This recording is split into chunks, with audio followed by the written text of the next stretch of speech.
With less than 2 months before Star Wars Episode 7, The Force Awakens hits theaters, I figured I'd take some time to talk about some things regarding the movie. Specifically the final trailer and even a little tiny bit about certain elements of the movie that aren't present. Now keep in mind, a large chunk of this is simply speculation and nothing more, and not in any way meant to be a spoiler for the film. At least that's what I'm hoping. Okay, here we go. So, by now, I assume everyone has seen the final trailer for the movie, and one question that some people have asked is, what is that huge sphere-looking thing in the back of the poster? Is that supposed to be the new Death Star for the film? Now, honestly, it very well could be. I mean, you could even say this hole right here in the middle is the new super laser, and it's even got a little bit of a reddish tint or glow to it, which is interesting considering that this shot in the trailer of Kylo Ren on board what appears to be a Star Destroyer overlooking something brightly red, complete with the typical J.J. Abrams lens flare, very well could be it. At the same time, it might not be. It could just be a star or something, or Kylo Ren's projected use of the Force while on board the starship. We don't know. But then again, there is this shot of what looks to be a huge, massive explosion incinerating an entire force at a rather quick rate. Something a weapon like this new Death Star, or any Death Star really, could do. If that's the case, then I don't know if another Death Star in the movies will sit well with seasoned audiences, given that two of them were built in the original movies and subsequently blown up by the end of those movies. And I can just imagine audiences going, ugh, not another one of those.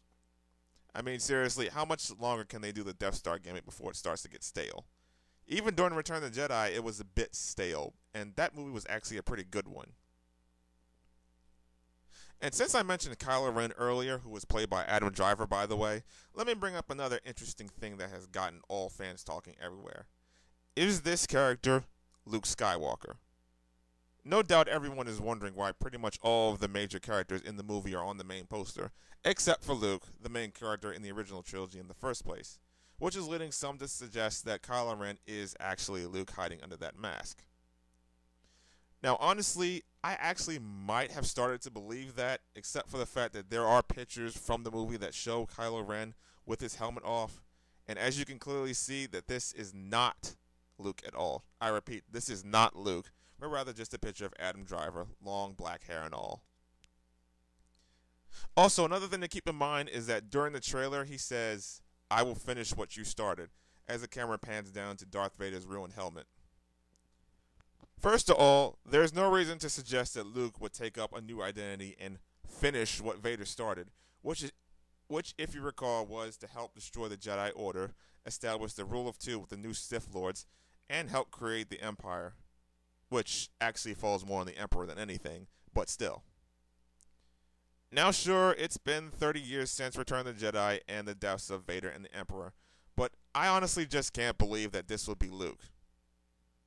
More importantly, if this was actually Luke, then it would definitely go against the entire climax and ending of Return of the Jedi, with the whole basis of that being Luke confronting the Emperor and trying and successfully bringing Vader back from the dark side, while resisting the Emperor's will. So Luke basically giving the finger to the dark side, only to eventually become a dark side user himself, just completely negates the ending to that movie. Of course, at the same time, Luke is technically kinda sorta featured in the trailer, here in this shot with R2-D2. Sure, his face is obscured and covered, but just by looking at the mechanical hand, you can be sure that this here is actually Luke. Now, why he's alone and sitting at a campfire with just R2, I don't know. Maybe post-traumatic stress kicked in and he went into personal exile. Not too much unlike Obi-Wan at the end of Revenge of the Sith, but that's another story entirely. Of course, only by seeing the full film can you actually know what the real story is. So, this is my theory for the movie, and that was all I had to say. What did you all think? Do you have any real theories for the movie? Do you think Kylo Ren is Luke Skywalker or someone else related to him? Whatever you think, leave me a comment at the next page and tell me how you feel. Also, don't forget to check out my Twitter at AsteroidMike. Don't forget to check out my blog. And as always, I will see you around.